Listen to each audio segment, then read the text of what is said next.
Meron tayong natutunan sa Chinese culture. Yun yung sinasabi nilang green tea personality at green tea beach. Okay?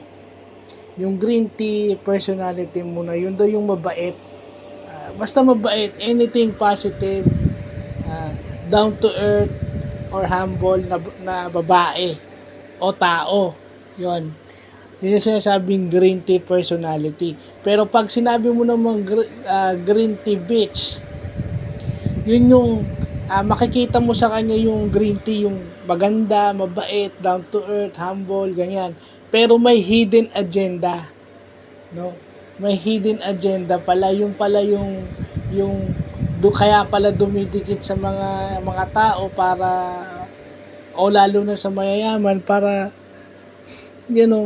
for money. Okay? Yun yung actually akala mo honest sila, mabait, pero kabaliktaran. Sabi nga nila para daw honest yung babae kung titignan mo siya, pero ang objective niya is dishonesty. So yun yung ibig sabihin ng green tea personality at saka green tea bitch. Siguro yun yung mga nakikipagrelasyon sa mayayaman in Chinese culture, and then ang habol pera.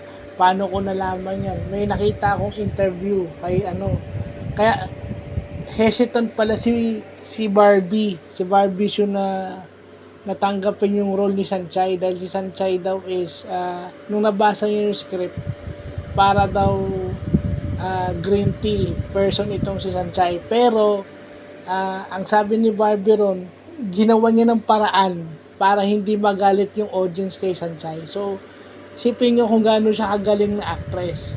Nakita niya yung script, alam niya magagalit yung mga so ginawa niya ng paraan para ma-appreciate yung character niya. So isipin mo gaano siya kagaling na artista. Well, sa atin may natututunan tayo, yun na yun. Yung hanggang doon na lang muna, no. Importante may natututunan tayo. Hindi ko to ilalagay sa Google, ilalagay ko to sa notebook ko. Yung sa librong binabala kong gawin. Kasi ito yung mga personality ng mga tao na dapat aware tayo. Di ba? So para meron din tayong sa ganyan. So